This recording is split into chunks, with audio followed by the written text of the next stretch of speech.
मेरा नाम मेघा है। मेरी उम्र 26 साल है। मेरे 4 भाई थे और मैं अपने 4 भाइयों की इकलौती बहन थी और अपने मम्मी-पापा की लाडली बेटी थी। मुझसे मेरे घर में सब लोग बहुत प्यार किया करते थे। मेरी पढ़ाई कंप्लीट हो चुकी थी और अब मेरी फैमिली वाले मेरी शादी कर देना चाहते थे, मगर मैं शादी नहीं करना चाहती थी क्योंकि मैं अपनी फैमिली से दूर नहीं होना चाहती थी। लेकिन यह तो दुनिया का दस्तूर है कि एक दिन हर बेटी को विदा होकर अपनी ससुराल जाना होता है, इसलिए मैं भी इस दस्तूर के आगे कुछ नहीं कर सकती थी। मेरे लिए मम्मी पापा रिश्ता तलाश कर रहे थे, लेकिन अभी उनको कोई भी लड़का पसंद नहीं आया था। मैं भी ऐसी नहीं थी कि मैं किसी से प्यार करती हूँ या मुझे कोई पसंद आ गया हो। मैंने हमेशा अपने काम से काम रखा था।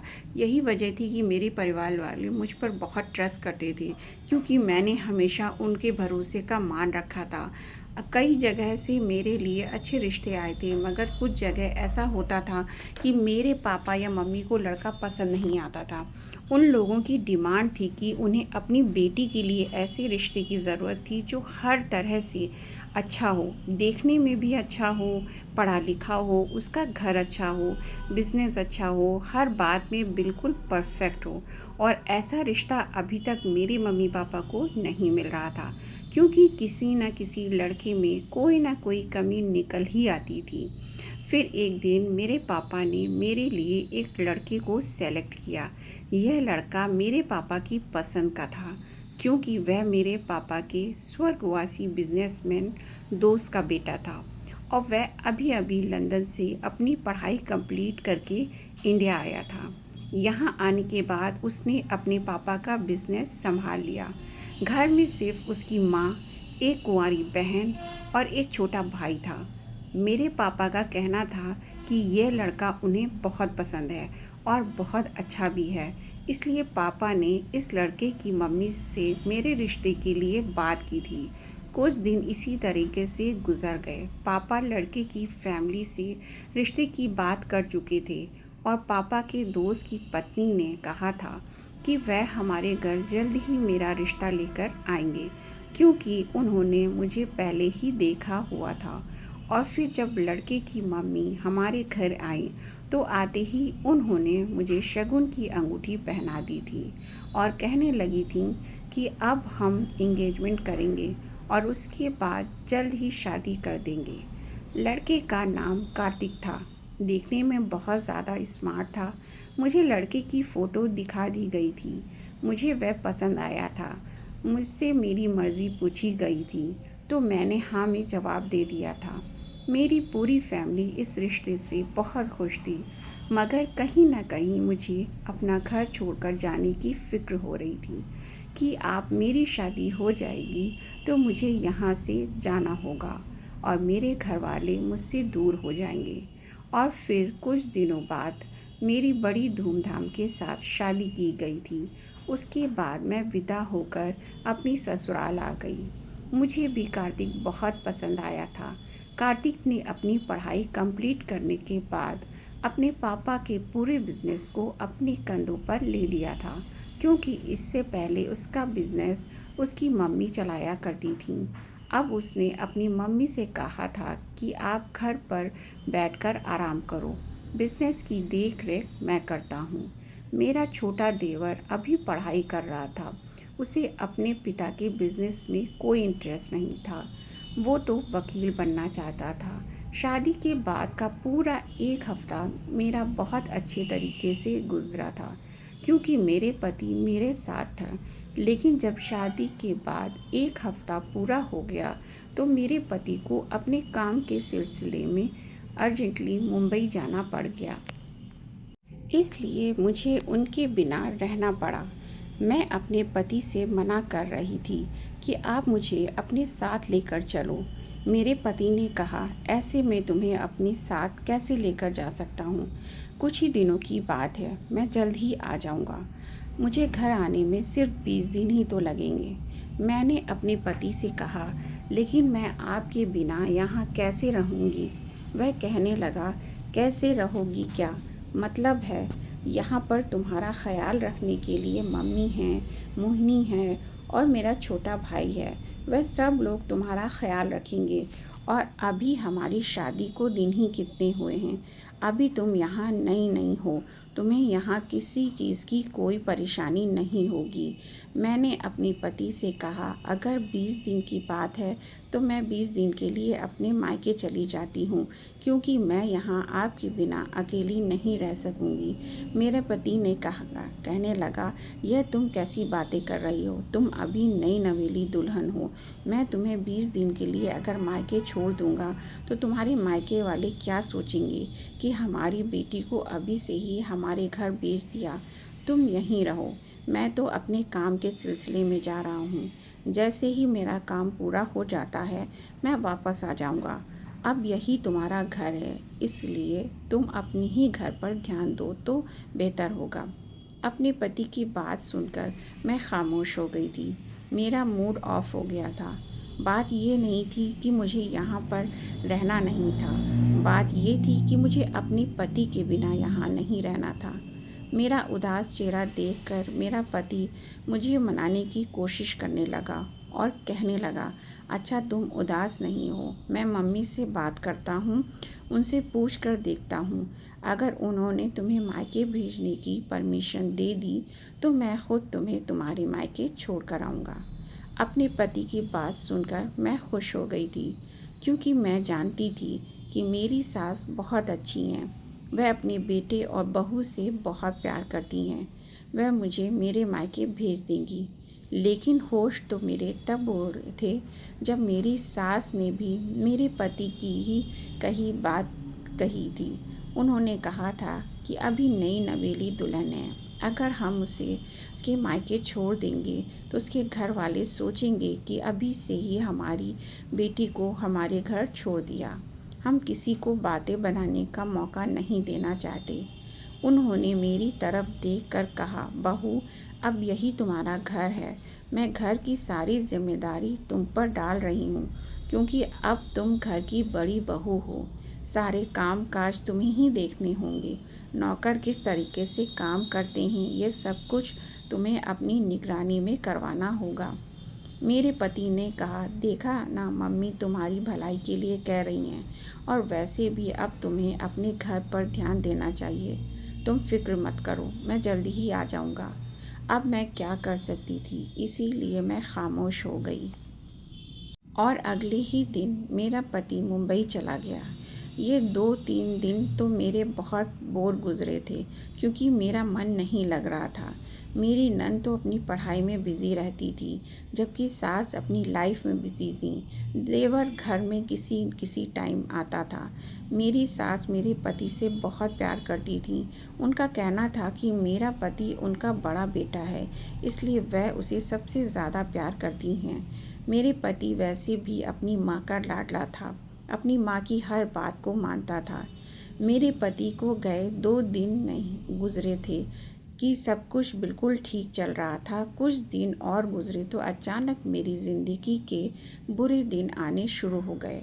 मेरे घर से पापा की कॉल आई और उन्होंने मेरे हालचाल पूछे, तो मैंने उनको बता दिया कि मेरा पति बिज़नेस के सिलसिले में मुंबई गया हुआ है।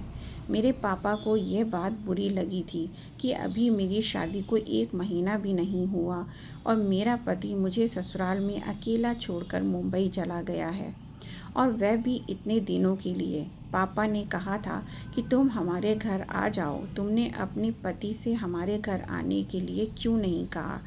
अब मैं पापा को क्या बताती कि मेरी सास ने मुझे वहाँ जाने ही नहीं दिया। पापा कहने लगे, चलो मैं तुम्हारे भैया को तुम्हें लेने के लिए भेज देता हूँ और तुम्हारी सास से भी बात कर लेता हूँ। मैं बेफिक्र हो गई थी कि मेरी सास पापा के कहने पर तो मुझे मायके भेज ही देंगी, मगर जब पापा ने मेरी सास को कॉल की तो उन्होंने मेरे पापा की कॉल नहीं उठाई। मैंने अपनी सास से कहा, मम्मी जी पापा आपको कॉल कर रहे हैं, आप पापा की कॉल रिसीव क्यों नहीं कर रही। तो मेरी सास कहने लगी, मेरे पास तुम्हारे पापा की कॉल रिसीव करने का टाइम नहीं है। मुझे अपनी सास की यह बात बुरी लगी थी, मगर मैं उनसे कुछ नहीं कह पाई। शाम के टाइम पर मेरे भैया मुझे लेने के लिए आ गए थे। मेरे भैया को देखकर मेरी सास का मूड अचानक ख़राब हो गया, क्योंकि भैया ने कहा था कि मैं मेघा को कुछ दिन के लिए घर ले जाने आया हूँ। सुना है कि कार्तिक मुंबई गया हुआ है, इसलिए हमने सोचा कि कुछ दिनों के लिए हम मेघा को अपने साथ ले जाते हैं। वह हमारे घर पर हमारे साथ रहेगी। मेरी सास ने मेरे भैया से कहा, अच्छा तो तुम्हारी बहन ने तुम्हें बताया नहीं कि हमने ही इसे नहीं जाने दिया, क्योंकि हमारे घर का यह रिवाज नहीं है कि हमारे घर की बहुएं ज़्यादा मायके जाया करें। भैया ने मेरी सास से कहा, आंटी मुझे पापा ने मेघा को लेने के लिए भेजा है। पापा आपको सुबह से कॉल कर रहे हैं, आपने उनकी कॉल रिसीव नहीं की, इसलिए मजबूरन मुझे आना पड़ गया। मेरी सास ने भैया से कहा, अच्छा ठीक है, लेकिन बहू अभी मायके घर नहीं जाएगी। यह अपने पति के आ जाने के बाद ही उसके साथ आपके घर जाएगी। मेरे भैया मेरी सास की बात को मानते हुए हमारे घर से चले गए थे। मुझे बड़ी शर्मिंदगी महसूस हुई थी। मेरी सास ने मुझे कहा, तुम्हें मना किया था ना कि तुम्हें अपने मायके नहीं जाना है, तो फिर तुमने क्यों अपने भाई को बुलाया? मैंने कहा, मम्मी जी मैंने भैया को नहीं बुलाया, उन्हें पापा ने भेजा था। मेरी सास कहने लगी, आइंदा मेरी बात का ध्यान रखना। यहाँ मेरे हुक्म चलते हैं, इसलिए कभी भी मेरे हुक्म के खिलाफ जाने की कोशिश मत करना। अपनी सास की बात सुनकर तो मैं एक सेकंड के लिए डर गई थी। मेरा अपने मायके जाने का बहुत मन कर रहा था। थोड़ी देर गुजरी थी कि मेरे पति की मेरे पास कॉल आई और उन्होंने कहा, मेघा तुम्हारा अपने मन मायके जाने का इतना ही मन कर रहा था तो तुम्हें मम्मी से कह देना चाहिए था। अपने भाई को बुलाने की क्या ज़रूरत थी? मैं अपने पति की बात सुनकर चौंक गई। मैंने कहा, कार्तिक आप यह क्या कह रहे हैं? मैं भैया को नहीं बुलाया था, बल्कि पापा ने उनको मुझे लेने के लिए भेजा था। और पापा ने कई बार मम्मी को कॉल भी की थी कि वह उनकी बात सुन लें, मगर उन्होंने मम्मी की कॉल ही रिसीव नहीं की, इसलिए भैया को आना पड़ गया। मेरे पति कहने लगे, अच्छा ठीक है, आइंदा ऐसी गलती नहीं होनी चाहिए। मुझे बहुत गुस्सा आया था कि मेरी सास ने मेरे पति से शिकायत लगा दी थी। मेरे पति को गए हुए एक हफ्ता गुजर गया था। मुझे अपने पति के घर आने का बड़ी बेसब्री से इंतज़ार था, क्योंकि अब मेरे पति के आने में सिर्फ 8-10 दिन ही बाकी रह गए थे। मैं सारा दिन अपने कमरे में बंद रहती थी, क्योंकि ना तो मेरी नंद मुझसे कोई बात करती थी और ना ही मेरी सास। मैंने नोटिस किया था कि मेरी सास मेरे पति के सामने ही अच्छी बन रही थी। उनकी असल सच्चाई तो पति के जाने के बाद मेरे सामने आई थी। जैसे तैसे करके मेरा पति घर आ गया था और मैं बहुत खुश हुई थी। मुझे एक अजीब सा सुकून मिला था अपने पति के घर आ जाने से। मेरे पति का मैं काफ़ी टाइम से इंतज़ार कर रही थी, मगर वह आते ही सबसे पहले अपनी माँ के कमरे में गया और उनसे आशीर्वाद लिया। 1-2 घंटे उनके पास बैठकर बातचीत की, उसके बाद ही मेरे कमरे में आया था। मगर मैं हैरान थी कि मेरा पति मेरे अंदर इंटरेस्ट नहीं ले रहा था। लेकिन फिर मैं उसके लिए अच्छी तरह से तैयार हुई और फिर मैंने उसे अपनी प्यारी प्यारी बातों में ले लिया। मेरे पति के आने के बाद मेरी ज़िंदगी बहुत रंगीन हो गई थी। वह मुझे अपने साथ घुमाने ले गया था, मुझे मेरे मायके भी ले गया था। उसके आ जाने से बहुत खुश थी और मेरी सास का बिहेवियर मेरे पति के सामने मेरे साथ भी बहुत अच्छा हो गया था। मेरी सास ने एक दिन मेरे पति को बताया कि तुम्हारी बहन को देखने के लिए लड़के वाले आ रहे हैं, तुम आज ऑफिस से जल्दी आ जाना। मेरा पति कहने लगा, मम्मी आज मैं ऑफिस की छुट्टी की कर लेता हूँ। मेरी सास कहने लगी, नहीं नहीं, तुम्हें छुट्टी करने की क्या ज़रूरत है, तुम ऑफिस जाओ लेकिन जल्दी घर आ जाना। आज मेरी नंद भी बहुत खुश लग रही थी। मेरे पति के ऑफिस जाने के बाद मेरी सास मुझसे कहने लगी, कहाँ जा रही हो? मैंने कहा, मम्मी जी नौकरानी से कहने जा रही हूँ कि अच्छा सा खाना तैयार कर ले। मेरे साथ खाने लगे ये खाना नौकरानी नहीं तुम बनाओगी। मैं अपनी सास की बात सुनकर चौंक गई। मैंने कहा, मम्मी जी आज मेहमान आएंगे तो ज़्यादा खाना बनेगा। मुझे ज़्यादा खाना अच्छा बनाना नहीं आता, सिर्फ एक तो डिश आती है। तो मेरी सास कहने लगी, वो हम नहीं जानते। क्या तुम्हारे माँ बाप ने तुम्हें कुछ नहीं सिखाया? मैं अपनी सास की बात सुनकर खामोश हो गई थी। वह कहने लगी, अच्छा ठीक है, खाना नौकरानी बना लेगी, लेकिन तुम उसके साथ लगी रहना। मैंने कहा, जी ठीक है, आप फिक्र ना करें। हम लोगों ने सारी तैयारी कर ली थी। नौकरानी के साथ किचन में लगे हुए काफ़ी टाइम हो गया था। मैं थक गई थी। मेहमानों के आने का टाइम हो रहा था और मैं सोच रही थी कि मैं जल्दी से तैयार हो जाऊं, लेकिन मेरी सास मुझे काम से फ्री होने ही नहीं दे रही थी। बार बार कोई ना कोई काम बताए जा रही थी। फिर मेरे पति भी आ गए। उन्होंने कहा, तुम क्या कर रही हो? अभी तक तैयार नहीं हुई? तुम्हें पता है ना मेहमान आने वाले हैं। मेरी सास कहने लगी, बेटा मैं तो बहू से काफ़ी टाइम से कह रही हूँ तैयार हो जाओ, मगर वह तो ना जाने कब से मोबाइल में लगी हुई है और इसी ख़राब हालत में घर से इधर से उधर टहल रही है। अपनी सास की बात सुनकर मैं हैरान रह गई थी। क्या उन्होंने कितनी सफाई से मेरे पति से झूठ बोल दिया था? मेरे पति ने मुझसे कहा, मेघा तुम्हें तुम्हें क्या करती रहती हो? चलो जाओ और जल्दी से तैयार हो जाओ। मैं अपनी आंखों में आंसू लेकर अपने कमरे में तैयार होने के लिए आ गई थी। थोड़ी देर बाद मेहमान भी आ गए थे, लेकिन लड़के को देखकर मेरे होश उड़ गए थे, क्योंकि इस लड़के को मैं जानती थी। यह लड़का हमारे कॉलेज के बाहर खड़ा होकर कॉलेज में पढ़ने वाली लड़कियों को छेड़ा करता था। इसका रिश्ता मेरी नंद के साथ लगने वाला था। मैं ऐसा हरगिज़ नहीं होने दे सकती थी, क्योंकि यह लड़का बहुत बिगड़ा हुआ था। उस समय तो मैंने कुछ नहीं कहा। लड़के वालों ने मेरी नंद को पसंद कर लिया था। मेरी सास और पति ने भी लड़के को पसंद कर लिया था, क्योंकि मेरा पति तो हमेशा अपनी माँ की ही हमें हाँ मिलाता करता है। मेरी सास को लड़का पसंद था, तो मेरे पति की भी इस रिश्ते में हाँ थी। रात का खाना खाने के बाद वो लोग हमारे घर से जा चुकी थी। मैंने उनके जाते ही अपनी सास से कहा, मम्मी जी मैं इस लड़के को अच्छी तरह से जानती हूँ। यह लड़का हमारी दीपिका के लिए अच्छा नहीं है। दीपिका भी वहाँ पर मौजूद थी। उसने कहा, भाभी आपका क्या मतलब है? तो मेरी सास ने उसे जल्दी से आंखों का इशारा किया, जिस पर वह कुछ कहने वाली थी, और अपनी माँ की आंखों के इशारे पर वह खामोश हो गई। मेरी सास कहने लगी, है तुम क्या कह रही हो मुकुल के बारे में? मुकुल और उसका परिवार बहुत अच्छा है। वह लोग पढ़े लिखे लोग हैं। मैंने अपने पति की तरफ देखकर कहा, मैं सच कह रही हूँ कार्तिक, मैं इस लड़के को जानती हूँ। यह हमारे कॉलेज के बाहर गुंडागर्दी करता फिरता है। मेरी सास कहने लगी, बहुत तुमने किसी और को देखा होगा। मुकुल तो अभी कुछ समय पहले ही अमेरिका से अपनी पढ़ाई पूरी करके आया है। मेरा पति भी अपनी माँ की हाँ में हाँ मिलाते हुए कहने लगा, हाँ ज़रूर, तुम्हें कोई गलत फहमी होगी। जिसको तुमने कॉलेज के बाहर देखा होगा वह कोई और होगा। मैं उन लोगों की बात सुनकर खामोश हो गई थी, लेकिन मेरी नज़र धोखा नहीं खा सकती थी। यह लड़का वही था जो हमारे कॉलेज के बाहर गुंडागर्दी करता था। मैं इसको नहीं भूल सकती थी, क्योंकि यह काफ़ी सारी लड़कियों को तंग किया करता था। रात को जब मेरे पति कमरे में आए तो मैंने फिर से उनसे वही बात दोहराई थी। मेरे पति कहने लगे, तुम क्यों पागलों जैसी बातें कर रही हो? मुझे अपनी मम्मी पर पूरा विश्वास है। मेरी मम्मी ने अगर मेरी बहन के लिए मुकुल को पसंद किया है तो वह अच्छा ही होगा, और अब तुम इस बात को अपने दिमाग से निकाल दो। तुम्हें ज़्यादा सोचने की ज़रूरत नहीं है। अपने पति का ऐसा बिहेवियर देखकर तो मुझे इस बात को अपने दिमाग से निकालना ही था, इसलिए मैंने इस बात को इग्नोर कर दिया था।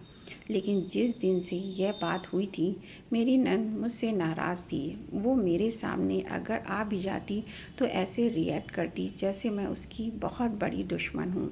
अभी कुछ दिन ही गुजरे थे कि मेरे पति ने कहा, आप उन्हें अपने बिजनेस के सिलसिले में कनाडा जाना है, और अब की बार वह पूरे 3 महीने के लिए कनाडा जा रहे थे। ये बात सुनकर तो मेरे होश उड़ गए थे। मैंने अपने पति से कहा, इस बार मैं आपके साथ चलूँगी। मेरे पति कहने लगे, नहीं, मैं वहाँ काम करूँगा या तुम्हें अपने साथ लेकर घूमूँगा। मैंने कहा, लेकिन 3 महीने बहुत होते हैं। मेरा पति कहने लगा, इस घर में जो तुम्हें ऐश आराम है वह सब कुछ मेरे काम की वजह से ही है। अगर मैं अपने बिज़नेस पर ध्यान नहीं दूंगा तो मैं फिर कौन देगा। और अपने बिज़नेस को चलाने के लिए मुझे 3 महीने क्या 1 साल के लिए भी अगर जाना पड़ा तो मैं जाऊंगा। अपने पति का एकदम इतना ख़तरनाक रूप देखकर मैं डर गई थी, क्योंकि वह बहुत गुस्से में मुझसे बात कर रहे थे। अब मैं क्या कर सकती थी? उनके आगे या उनकी माँ के आगे मेरी एक नहीं चलती थी। मैं खामोश हो गई। इस बार मैं अपने पति के जाने से सबसे ज़्यादा उदास थी। मेरे पति 3 महीने के लिए कनाडा जा चुके थे और अगले दिन से मेरी सास के अत्याचार भी मुझ पर बढ़ते जा रहे थे, क्योंकि मेरी सास ने मेरे पति के जाने के अगले ही दिन घर के सारे नौकरों की छुट्टी पर भेज दिया था। मैं सुबह के समय जब नीचे उतर कर आई तो मैंने देखा कि घर में कोई भी नौकर नहीं है। मैं नाश्ता बनाने के लिए सारे नौकरों को आवाज़ दे रही थी, मगर कोई भी नहीं आया। तभी मेरी सास आई और कहने लगी, क्यों चिल्ला रही हो? मैंने कहा, मम्मी जी, नौकरों को जब से आवाज़ लगा रही हूँ कोई सुन ही नहीं रहा। वो कहने लगी, क्यों, नौकरों से क्या काम पड़ गया है? मैंने कहा, मुझे नाश्ता चाहिए था। तो वह चिल्लाते हुए कहने लगी, हरामखोर, अपने हाथ से तो तुम्हें कुछ बनाना ही नहीं आता। हमारे घर में नौकर क्या मिल गए, उनसे सारे काम करवाने लगी। नौकर नहीं, जाओ खुद किचन में जाकर हमारे लिए और अपने लिए अच्छा सा नाश्ता तैयार करो। आज से घर के सारे काम तुम ही करोगी, क्योंकि मैंने सारे नौकरों की छुट्टी पर भेज दिया है। अब वो नौकर 3 महीने के लिए फ्री हो गए हैं। मैं अपनी सास की बात सुनकर चौंक गई थी। मैंने कहा, आप नौकरों को ऐसे कैसे भेज सकती हैं? वह कहने लगी, क्यों, मैं ऐसा क्यों नहीं कर सकती? मैं इस घर की मालकिन हूँ, मैं जो चाहे वो कर सकती हूँ। मेरा बेटा वहाँ दूसरे शहर में बैठकर पैसा कमा रहा है और तुम चाहती हो कि मैं उसका पैसा बर्बाद यहाँ नौकरों में बर्बाद कर दूँ? तुम हो ना घर का काम करने के लिए, तो फिर नौकरों की क्या ज़रूरत है? अब आगे से घर की सारी साफ सफाई, खाना बनाना, नाश्ता बनाना, घर के सारे ही काम तुम्हें करने हैं। अपनी सास की बात सुनकर मेरे होश उड़ गए थे। मैं तो इतना काम करना नहीं जानती थी। ये घर भी इतना बड़ा था, लेकिन अपनी सास के हुक्म के खिलाफ मैं जा भी नहीं सकती थी। मैं अपनी आंखों में आंसू लेकर किचन में आई और मैंने सबके लिए नाश्ता बनाया। पहले अपनी नंद और सास को दिया, उसके बाद मैंने खुद नाश्ता किया था। मेरा देवर अब ज़्यादातर हॉस्टल में ही रह रहा था, घर कई कई दिनों में आता था। मैं घर के सारे काम किया करती थी। मेरी सास और नंद तो हमेशा अपने कमरे में आराम ही करती रहती थी। सारा दिन मैं काम काज करते करते थक जाती थी। मेरा मोबाइल एक तरफ पड़ा रहता था। मेरा पति मुझे कॉल भी करता तो मैं इतनी बिज़ी होती कि मैं उनकी कॉल रिसीव ही नहीं कर पाती थी। मैं अपनी सास की बात सुनकर हैरान रह गई। मैंने कहा, क्यों, आपको वह सेट क्यों चाहिए? तो मेरी सास कहने लगी, वह सेट मेरी बेटी को बहुत पसंद आ रहा है। तुम्हें तो वैसे भी मेरा बेटा और लेकर दे देगा। मैंने अपनी सास से साफ इनकार कर दिया और कहा, मैं आपको वह सेट नहीं दूंगी। वह सेट मेरे पापा ने बड़े प्यार से मेरे लिए बनवाया था। मेरी सास कहने लगी, देती हो या नहीं, अगर तुमने मुझे सेट नहीं दिया तो मैं ज़बरदस्ती अपने बेटे से तुम्हारे बारे में उल्टी सीधी बातें कह दूंगी। तभी मेरी नंद बोल पड़ी और कहने लगी, मम्मी, यह घर तो हमारा है, आप इससे परमिशन क्यों ले रही हो? अलमारी से सेट निकालो। मैंने कहा, नहीं, मेरी अलमारी को हाथ मत लगाना। मगर इन लोगों ने मेरी एक नहीं सुनी। मेरी नंद ने ज़बरदस्ती मेरे हाथ पकड़ लिए और मेरी सास ने अलमारी का ताला खोलकर लॉकर से मेरा डायमंड वाला सेट निकाल लिया। मुझे समझ नहीं आ रहा था कि आखिर इन लोगों ने मेरा ये सेट क्यों लिया है, क्योंकि यह लोग तो खुद काफ़ी अमीर थे। इन लोगों को मेरी ज्वेलरी की क्या ज़रूरत थी? मैं रोती रह गई थी। तभी मैंने खामोशी से घर के हाल में रखे हुए टेलीफोन से अपने पति को फ़ोन करके कहा, आपकी मम्मी ने ज़बरदस्ती मेरा डायमंड वाला सेट ले लिया है। मेरा पति कहने लगा, इसमें रोने वाली क्या बात है? मम्मी ने सेट पहनने के लिए लिया होगा, और जो कुछ तुम्हारा है वह मेरी मम्मी का भी तो है। तुम्हें इतनी सी बात पर इतना हंगामा करने की आखिर क्या ज़रूरत है? तुम मुझे मेरी मम्मी और बहन के खिलाफ़ भड़काना चाहती हो, तभी तो रो रो कर यह सारी बातें बता रही हो। मैं अपने पति की बात सुनकर शॉक्ड रह गई थी, क्योंकि उन्होंने मेरी बात को पूरी तरह से सुना भी नहीं था और अपना लेक्चर देना शुरू कर दिया था। मेरा पति तो कभी मेरी कोई बात मानता ही नहीं था। मेरी समझ नहीं आ रहा था मैं क्या करूं, क्योंकि दिन ब दिन इन लोगों के अत्याचार मुझ पर बढ़ते जा रहे थे। मेरी सास ने मेरे पति को बताया दिया था कि उन्होंने दीपिका की शादी की डेट फिक्स कर दी है। उन्होंने कहा था कि तुम आ जाओ तो हम दीपिका की शादी कर देंगे। मेरे पति इस बात से खुश हो गए थे, लेकिन जिस दिन से मेरी सास ने अपनी बेटी की शादी की डेट फिक्स की थी, वह हर रोज़ मार्केट जा रही थी और घर का सारा काम मेरे हवाले कर जाती थी। उनके पीछे मैं सारा दिन घर में अकेली ऐसी हालत में भी घर के सारे काम करती थी। मेरी सेहत बहुत कमज़ोर हो रही थी, क्योंकि उल्टियाँ और चक्कर मेरा पीछा नहीं छोड़ रहे थे। अभी मेरा पहले ही महीना चल रहा था।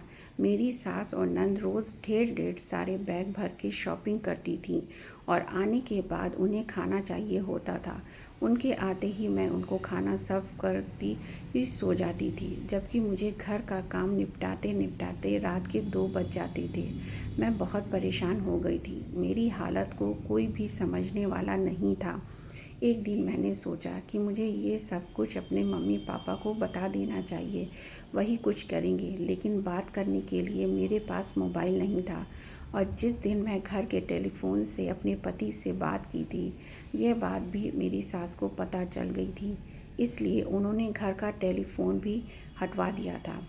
एक दो बार मेरे मम्मी पापा घर आते थे तो मेरी सास उनसे ये कह दिया था कि आपकी बेटी तो सो रही है, जबकि मैं किचन में काम कर रही होती थी। और वह मुझे डांट देती थी कि अपने माता पिता के सामने जाने की ज़रूरत नहीं है। इसलिए वह दोनों शर्मिंदा होकर वहाँ से चले जाते थे। उन्हें भी यही लगता था कि उनकी बेटी ससुराल में कोई काम नहीं करती और हमेशा सोती रहती है, क्योंकि मेरी सास ने मेरे मम्मी पापा से मेरी बहुत शिकायत की थी। पहले तो वह मेरे पति को मेरे खिलाफ़ कर चुकी थी, अब उन्होंने मेरे मम्मी पापा से भी मेरी बुराई करना शुरू कर दी थी। और मुझे अफ़सोस इस बात का था कि मेरे मम्मी पापा मेरी सास की बात का यकीन भी कर लिया करते थे। उन्होंने कभी यह सोचने की कोशिश नहीं की कि उनकी बेटी भले ही शादी से पहले घर का कोई काम नहीं करती थी, लेकिन इस शादी को निभाने के लिए वह कितने सैक्रिफाइस कर रही थी। मेरी ज़िंदगी रोते रोते गुजर रही थी कि एक दिन मैं अपनी सास के कमरे में बैठी हुई उनके पैर दबा रही थी, जब उनके नंबर पर मेरे पति की कॉल आई। मेरे पति ने उनसे कहा, मम्मी आखिर आप लोग कितनी शॉपिंग कर रहे हो? मेरा पूरा क्रेडिट कार्ड खाली हो चुका है, मेरे अकाउंट में पैसे नहीं हैं। मैं आपको अपना क्रेडिट कार्ड देकर आया था। इस बात पर मेरी सास ने मेरे पति से कहा, बेटा मैं जानती थी कि तुम मुझे ही गलत समझोगे, लेकिन असल बात यह है कि तुम्हारी पत्नी ने मुझसे कई दिन पहले तुम्हारा क्रेडिट कार्ड ले लिया है और वह हर रोज़ शॉपिंग पर जाती है और इतनी शॉपिंग करती है कि हम भी उसे देखते रह जाते हैं। मैंने तो तुम्हारी पत्नी को रोकने की बहुत कोशिश की, मगर वह कहती है कि दीपिका की शादी के लिए शॉपिंग कर रही हूँ। अब हम तुम्हारी पत्नी को ऐसी हालत में कुछ कह भी तो नहीं सकते। हम नहीं चाहते हैं कि तुम्हारी पत्नी पर ऐसी हालत में किसी भी तरह का स्ट्रेस पड़े। अपनी सास की बातें सुनकर तो मेरे होश उड़ गए थे कि वह किस तरीके से मेरे पति से झूठ बोल रही थी, जबकि शॉपिंग तो वह खुद किया करती थी। मेरी सास बहुत चालाक थी। मेरा पति फ़ोन पर बहुत गुस्सा कर रहा था। उसने कहा कि अब मेघा कहाँ है? मेरी सास कहने लगी, कहाँ होगी, कमरे में पड़ी हुई सो रही होगी। तुम्हारी पत्नी हमेशा एसी वाले कमरे में पड़ी हुई सोती रहती है। कमरे से बाहर निकल कर आती है तो कहती है कि गर्मी लग रही है। अब हम उसको कुछ नहीं कह सकते। मेरा पति फ़ोन पर बहुत गुस्सा कर रहा था और कह रहा था कि जब मैं आऊँगा तो मेघा से ज़रूर बात करूँगा, आखिर वह क्या चाहती है। बात करने के बाद मेरी सास ने कॉल कट कर दी थी। मैं रो रही थी। मैंने अपनी सास से कहा, आखिर आप मुझसे किस जन्म का बदला निकाल रही हैं? आपके मेरे पति को मेरे खिलाफ बहुत भड़का दिया है। मेरी सास कहने लगी, यह तो कुछ भी नहीं है, मैं तुम्हें इस घर से निकाल कर ही रहूँगी। मेरा बेटा मेरा बहुत कहना मानता है। मैं जानती हूँ कि मेरी मर्ज़ी के बिना तो वह कुछ भी नहीं कर सकता, और उसे कनाडा भी मैं ही भेजा है, क्योंकि कनाडा वाली कंपनी से हमें बहुत प्रॉफिट होने वाला था। मैं चाहती तो वहाँ पर अपने ऑफिस के किसी भी कर्मी को भी भेज सकती थी, लेकिन मैंने अपने ही बेटे को भेज दिया ताकि उसके पीछे मैं तुम्हारे साथ थोड़ी मस्ती कर सकूं। यह कहकर मेरी सास ज़ोर ज़ोर से हंसने लगी, जबकि मैं बुरी तरह से रो रही थी। मैंने दीपिका को देखा था, वह हमेशा इस गुंडे लड़के से बात करती रहती थी। एक दिन मैंने दीपिका को मुकुल से फ़ोन पर बात करते हुए सुन लिया था। वह उसके साथ बहुत प्यार भरी बातें कर रही थी और उसे कह रही थी कि हमारे अफेयर को 4 साल हो गए हैं। इसका मतलब ये था कि ये शादी अरेंज मैरिज नहीं हो रही थी, बल्कि ये दोनों पहले से ही एक दूसरे को प्यार करते हैं और इन दोनों की लव मैरिज हो रही है। मेरे पति तो लव मैरिज के बहुत खिलाफ था। यही वजह थी कि मेरी सास ने इस रिश्ते को पक्का कर दिया था, क्योंकि वह नहीं चाहती थी कि मुकुल की सच्चाई मेरे पति के सामने आए, जबकि उनकी बेटी मुकुल से प्यार करती थी। अगर मेरे पति को पता चल जाता कि इन दोनों के बीच अफेयर चल रहा है, तो वह कभी भी इस रिश्ते के लिए तैयार नहीं होंगे। पता नहीं इस घर में क्या चल रहा था। मेरे पति तो मुझे बहुत बुरा समझने लगा था। वह अपनी माँ और बहन से खूब देर तक बात करता था, लेकिन मुझसे कोई बात नहीं करता था। ऐसे समय में मुझे अपने पति की ज़रूरत थी। मेरे पति को कनाडा गए हुए 2 महीने गुजर गए थे, जबकि मेरी प्रेगनेंसी को 1.5 महीना हो गया था। मेरी नंद के ससुराल वाले हमारे घर आ रहे थे। मेरी सास ने मुझे खाने की एक लंबी चौड़ी लिस्ट पकड़ा दी थी और कहने लगी थी कि सबके लिए तुम्हें खाना तैयार करना है। अब मैं घर के सारे काम करती थी, इसलिए मुझे खाना बनाना भी आ गया था। गर्मी में सारा दिन मैंने किचन में काम किया था और खाना बनाया था। मैं बहुत कमज़ोर हो रही थी। इस हालत में मैं इतना ज़्यादा काम नहीं कर सकती थी। उसी दिन में इतना ज़्यादा थक गई थी कि मेरे अंदर खड़े रहने की भी क्षमता नहीं थी, लेकिन फिर भी मैं काम कर रही थी। मैं पूरियाँ तल रही थी जब अचानक मुझे चक्कर आ गया और मैं धड़ाम से ज़मीन पर गिर गई। शायद मुझे बेहोश देखकर मेरी सास ने मुझे अस्पताल पहुंचाया था। मेरी आँख खुली तो मैं अस्पताल में मौजूद थी और फिर नर्स ने मुझे बताया कि मेरी प्रेगनेंसी ख़त्म हो चुकी है। मैं यह खबर सुनकर फूट फूट कर रोई थी, क्योंकि यह सब कुछ मेरे साथ मेरी सास की वजह से ही हुआ था। मेरी सास इतना सब कुछ हो जाने के बावजूद भी मेरी सास को सुकून नहीं मिला था। मेरी प्रेगनेंसी ख़त्म हो चुकी थी, ये सब कुछ उनकी वजह से हुआ था, लेकिन फिर भी इस सब का इल्ज़ाम भी उन्होंने मुझ पर ही लगाया था। उन्होंने मेरे पति से फ़ोन करके कह दिया था कि तुम्हारी पत्नी कह रही है कि उसे बच्चा नहीं चाहिए, इसलिए वह हमें बिना बताए अस्पताल में जाकर अपना अबॉर्शन करवा आई है। मेरे पति को इस बात पर इतना गुस्सा आया था, उन्होंने कहा था कि मैं जैसे ही घर आऊँगा अपनी पत्नी को डाइवोर्स दे दूँगा, क्योंकि मैं उसके साथ आप नहीं रह सकता। उसने मेरे बेटे को मुझसे छीन लिया। मेरी सास कहने लगी, हाँ बेटा, यह लड़की ठीक नहीं है, तुम एक बार आ जाओ और इसे इस घर से धक्के मार कर निकाल दो। मैं उस दिन अपनी किस्मत पर सारी रात रोई थी। 7 घंटे बाद मुझे अस्पताल से डिस्चार्ज कर दिया गया था। मुझे अस्पताल से घर आए हुए अभी 2 घंटे ही हुए थे कि मेरी सास ने मुझे घर के काम काज पर लगा दिया था। मेरे अंदर तो खड़े होने की भी हिम्मत नहीं थी, लेकिन उन्होंने ज़बरदस्ती मुझे खाना बनाने के लिए कहा। मैं किचन में चली गई थी। मुझे बहुत दर्द हो रहा था, लेकिन फिर भी मैं काम कर रही थी। मैं अपनी किस्मत पर रो रही थी। मेरा मन कर रहा था कि मैं अपनी जान ले लूं। मैं बार बार रो रो कर भगवान से प्रार्थना कर रही थी कि मेरी किस्मत में और कितना बुरा होना बाकी रह गया है। उस दिन मैंने भगवान से गिड़गिड़ा कर प्रार्थना की थी। भगवान ने मेरी प्रार्थना सुन ली थी, क्योंकि मैं किचन में खड़ी हुई खाना बना रही थी। तभी मुझे अचानक शोर शराबे की आवाज़ सुनाई दी। जैसे ही मैं किचन से निकल कर बाहर आई तो ये देखकर मेरे पैरों तले से ज़मीन निकल गई थी कि मेरा पति तो घर में मौजूद था और अपनी माँ से लड़ाई कर रहा था। मेरे पति को जब ये खबर हुई थी कि मैंने खुद जाकर अस्पताल में अपना अबॉर्शन करवा लिया है, तो उसे बहुत गुस्सा आया था। इसलिए मेरे पति ने मेरी सास को बिना बताए इस समय अपनी टिकट करवा लिए थे और वह घर आ गया था। उसने ठान ली थी कि वह जैसे ही घर आएगा तो मुझे डाइवोर्स देकर घर से निकाल देगा, क्योंकि उसके दिल में मेरे लिए बहुत सारी नफ़रत थी। लेकिन मेरा पति जैसे ही घर आया, ये बात किसी को पता नहीं थी कि वह घर आ चुका है। मेरा पति आते ही अपनी माँ के कमरे में गया। मेरी सास को लगा कि दरवाज़ा खोलकर मैं उनके कमरे में आई हूँ। मेरी सास कहने लगी, मेघा तुमने खाना बना लिया है या नहीं? इस बार तो मैंने तुम्हारे पति से अच्छी शिकायत की है। इस बार वह जैसे ही घर आएगा तो तुम्हें डिवोर्स दे देगा और घर से निकाल देगा। इस बार मेरे दिल को तो सुकून मिल जाएगा, क्योंकि अब वह दोबारा शादी करने के बारे में सोचेगा ही नहीं। एक तीर से मैंने दो निशाने मारे हैं। मैं भी नहीं चाहती थी कि तुम्हारा यह बच्चा इस दुनिया में आए, और तुम्हारा मिसकैरेज होने से मेरा काम भी आसान हो गया।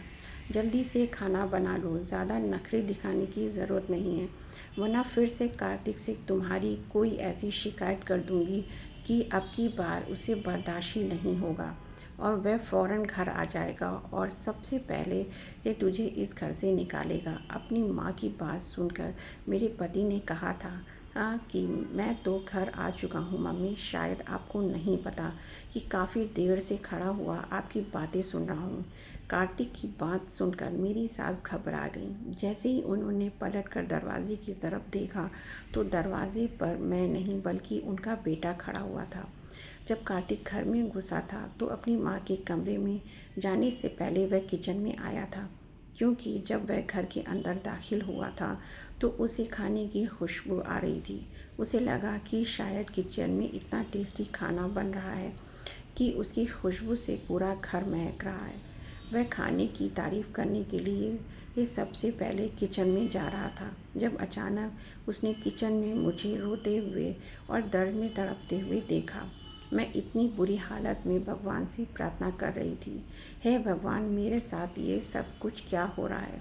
प्लीज़ मेरी मदद करो। मैं बहुत तकलीफ़ से गुज़र रही हूँ और फिर भी मुझे ये सारे काम करने पड़ रहे हैं। मैं दर्द में तड़प रही थी और खाना बना रही थी। जब मेरे पति ने मुझे इस हालत में देखा तो उसने सोचा कि अगर मैंने खुद अपनी मर्ज़ी से अबॉर्शन कराया होता तो मैं किचन में खड़ी हुई खाना नहीं बना रही होती और दर्द में इतना तड़प नहीं रही होती। मेरी रोती हुई प्रार्थनाएं सुनकर मेरे पति के दिल में रहम आ गया था, इसलिए वह खामोशी से पीछे पलटकर अपनी माँ के कमरे में गया तो उसने अपनी माँ के मुंह से भी सच्चाई सुनने को मिली, जिसको सुनकर उसके होश उड़ गए थे। मेरे पति को अपनी माँ पर बहुत गुस्सा आया था। वह उनसे चिल्ला चिल्लाकर इस बात पर बहस कर रहा था कि आपने मुझे मेरी पत्नी के खिलाफ इतनी झूठी झूठी बातें क्यों बताई। अगर वह खुद अपना मिसकैरेज कराती तो उसकी हालत इतनी बुरी नहीं होती। मैं जब उन लोगों के करीब पहुंची तो मेरे पति ने मेरी तरफ देखकर कहा, आपने मेरी पत्नी का क्या हाल बना दिया है, ये कितनी कमज़ोर हो गई है। मेरी सास कहने लगी, बेटा तुमने मेरे मुंह से जो कुछ भी सुना है वह सब गलत है। मेरा पति कहने लगा, नहीं, मैंने जो कुछ भी सुना है वह सही है और जो मैं यहाँ आकर अपनी आँखों से देख रहा हूँ वह सब कुछ भी सच है। मेरी नंद भी वहाँ पर आ गई और उसने भी मुझे बुरा भला कहने शुरू कर दिया। मेरे पति ने उससे कहा, तुम खामोश रहो, मैं अब अपनी पत्नी की बात सुनना चाहता हूँ, क्योंकि काफ़ी टाइम से मेरी उससे कोई बात नहीं हुई है। मैं रोने लगी थी और फिर अपने पति को अपने ऊपर बताई हुई सारी आपबीती बताई और उनकी बहन के बारे में भी बता दिया कि मुकुल अच्छा लड़का नहीं है और दीपिका की मुकुल के साथ लव मैरिज हो रही है। मैंने बता दिया कि किस तरह से आपकी बहन और मम्मी ने मेरा सेट मुझसे छीन लिया था और मेरे घर वालों को मेरे खिलाफ़ भड़काया था और मैं आपके अलावा किसी से बात नहीं करती, जबकि शॉपिंग भी यही लोग किया करते थे और आपको बताया था कि आपके क्रेडिट कार्ड से सारी शॉपिंग मैं करती हूँ। मेरे पास आपका क्रेडिट कार्ड नहीं है। आपका क्रेडिट कार्ड भी मम्मी के पास ही मौजूद है। मैंने अबॉर्शन नहीं करवाया था, बल्कि घर में ज़्यादा कामकाज करने की वजह से मेरा मिसकैरेज हो गया था। अगर आपको यकीन नहीं आता तो आप मेरी डॉक्टर के यहाँ की फ़ाइल देख सकते हो। मैंने जल्दी से अपनी फ़ाइल लाकर अपने पति को दिखाई, जिसमें साफ साफ लिखा हुआ था कि मेरा मिसकैरेज हुआ था। बाकी तो मेरी सच्चाई मेरी हालत ही बता रही थी, क्योंकि मैं इतनी कमज़ोर हो गई थी कि मेरा पति मुझे देखकर अफसोस कर रहा था। मेरी आंखों के नीचे काले घेरे आ गए थे। मैं बिल्कुल पतली हो गई थी और मेरी हालत ऐसी हो गई थी कि जैसे मैं बहुत लाचार हूँ। मेरा पति बार बार चिल्ला चिल्ला कर अपनी माँ और बहन से यही कह रहा था, आखिर आपने मेरी पत्नी के साथ ऐसा क्यों किया। मेरी सास अपने बेटे के शोर मचाने पर डर गई। फिर उन्होंने सच्चाई बताई कि तुम मेरे सगे बेटे नहीं हो, तुम मेरे सौतेले बेटे हो। तुम्हारी माँ तुम्हें बचपन में ही इस दुनिया में से छोड़कर चली गई थी और फिर तुम्हारे पापा ने मुझसे शादी कर ली। फिर उसके बाद तुम्हारे ये दोनों भाई बहन इस दुनिया में आए। जब तुमने होश संभाला था तो मुझे ही अपनी माँ माना था। तुम्हें यह बात नहीं पता थी कि तुम मेरे बेटे नहीं हो, बल्कि अपने पिता की पहली पत्नी के बेटे हो। मैंने सारी ज़िंदगी तुम्हारी परवरिश में कोई कमी नहीं की, मगर तुम्हारे पिता ने मरते समय सारी प्रॉपर्टी तुम्हारे नाम कर दी। मुझे इस बात पर बहुत गुस्सा आता था, जबकि वह दोनों बच्चे भी तो तुम्हारे पिता के ही बच्चे थे। वह चाहते तो उन्हें तीनों बच्चों में बराबर से प्रॉपर्टी बांटनी चाहिए थी, लेकिन उन्होंने सारी प्रॉपर्टी और सब अपना बैंक बैलेंस सिर्फ और सिर्फ तुम्हारे नाम कर दिया। तुम उस समय लंदन में पढ़ने के लिए गए हुए थे, इसलिए तुम्हें इस हकीकत के बारे में नहीं पता कि सारी प्रॉपर्टी और बिजनेस के मालिक तुम अकेले हो। मैंने सोचा कि मेरे दोनों बच्चे तो दर दर की ठोकरें खाएंगे, मुझे उनके लिए कुछ न कुछ करना होगा, इसलिए मैंने तुम्हारी शादी करवा दी। मैं जानती थी कि शादी हो जाने के बाद तुम्हारा परिवार भी आगे ज़रूर बढ़ेगा और फिर तुम्हारी प्रॉपर्टी पर उसका भी हक होगा। इसलिए मैंने तुम्हारी शादी करवाई और तुम्हारे दिल में तुम्हारी पत्नी के ख़िलाफ़ इतनी नफ़रत भर दी कि तुम खुद अपनी पत्नी को घर से निकाल दो, और ताकि तुम्हारा ध्यान तुम्हारे आने वाले परिवार से हट जाए और तुम अपने भाई बहन की जिम्मेदारी को एक पिता बनकर निभाओ। मैं तुम्हारा सहारा लेकर अपने दोनों बच्चों की शादी करवाना चाहती थी और फिर तुमसे तुम्हारी ही प्रॉपर्टी लेकर अपने दोनों बच्चों के नाम कर देना चाहती थी। मैं चाहती थी कि मैं तुम्हारे दिल में तुम्हारे दोनों बहन भाइयों के लिए इतनी मोहब्बत भर दूं कि तुम खुद अपनी प्रॉपर्टी यह सोचकर अपने बहन भाई के नाम कर दो कि तुम्हारे आगे पीछे तो कोई परिवार भी नहीं है। तुम्हारा तो जो कुछ भी है वह तुम्हारे भाई बहन है। अगर आगे कभी तुम दूसरी शादी करने के बारे में भी सोचते तो मैं उस लड़की को भी नहीं टिकने देती और ना ही तुम्हारी दूसरी शादी होने देती। इसलिए तुम्हारी शादी करवाने के बाद मैंने तुम्हारे दिल में यह बात पैदा करने की कोशिश की कि तुम्हारी पत्नी हमारे परिवार के लिए सही नहीं है। तुम यही सोचकर शायद तुम्हारी शादी न करते, और अगर करते भी तो मैं तुम्हारी शादी ही नहीं होने देती। अगर मुझे क्या पता था कि मेरा सारा प्लान चौपट हो जाएगा, तुम्हें सारी सच्चाई के बारे में पता चल जाएगा। मेरा पति कहने लगा, मम्मी अगर ऐसी ही बात थी तो आप मुझसे कह भी तो सकती थी। आपको मेरे पत्नी को तंग करने की क्या ज़रूरत थी। आपने इस बेचारी की क्या हालत कर दी है। मैं तो वैसे भी अपनी बहन भाइयों को अपनी औलाद के समान ही मानता हूँ। अगर मैं नहीं जानता था कि आपके दिल में मेरे लिए कुछ और ही बसा हुआ है। माफ़ कीजिएगा, आप ये सारी प्रॉपर्टी अपने पास ही रखिए, मुझे इसमें से कुछ भी नहीं चाहिए। मैं नहीं जानता था कि आप इतनी लालची औरत निकलेंगी। मेरा पति कहने लगा, आपको अपने दोनों बच्चों का फ़ायदा देखना था, ना तो आप अब उन्हीं के बारे में सोचो। मेरा पति कहने लगा, मैं यह घर छोड़कर जा रहा हूँ। मेरी सास ने खामोशी से हम दोनों पति पत्नी को घर से निकलने दिया, क्योंकि उनका रास्ता साफ हो चुका था। मेरे पति ने मुझसे माफ़ी मांगी। उन्होंने कहा, अब तुम्हें यहाँ से बहुत दूर लेकर चला जाऊँगा, जहाँ हमें तंग करने वाला या हम दोनों के बीच दूरी पैदा करने वाला कोई भी नहीं होगा। मेरा पति मुझे अपने साथ लेकर कनाडा आ गया था। मैंने अपने पति को माफ़ कर दिया था। मेरे पति मुझसे बहुत प्यार करने लगा और हम दोनों ने अपनी एक अलग दुनिया बसा ली थी। लेकिन एक दिन मेरी सास का मेरे पति का पास फ़ोन आया और वह फूट फूट कर रो रही थी और मेरे पति से माफ़ी मांग रही थी क्योंकि उन्होंने दीपिका की शादी मुकुल के साथ कर दी थी। वह मेरे पति के पैसों पर ऐश कर रही थी क्योंकि मेरे पति अपनी सारी प्रॉपर्टी बिजनेस दीपिका और मुकुल के हवाले कराया था। दीपिका के पति ने दीपिका के हिस्से की सारी प्रॉपर्टी अपने नाम करवा ली और दीपिका को डाइवोर्स देकर घर से निकाल दिया था। मेरी नंद की ज़िंदगी बर्बाद हो चुकी थी। अब उसे एहसास हुआ था कि मैं मुकुल के बारे में सही कह रही थी, जबकि मेरे देवर की शादी भी मेरी सास ने एक अमीर लड़की से करवा दी थी। उसने घर में आने के बाद मेरी सास को नौकरानी बनाकर रख दिया। मेरी सास ने जैसा मेरे साथ किया था वैसे ही उनसे मेरी सास के साथ किया। मेरी सास अगर अपने बेटे से शिकायत करती तो वह अपनी पत्नी की ही साइड लेता था और अपनी माँ की इज़्ज़त नहीं करता था। माँ की इज़्ज़त तो हमेशा मेरे पति ने ही की थी।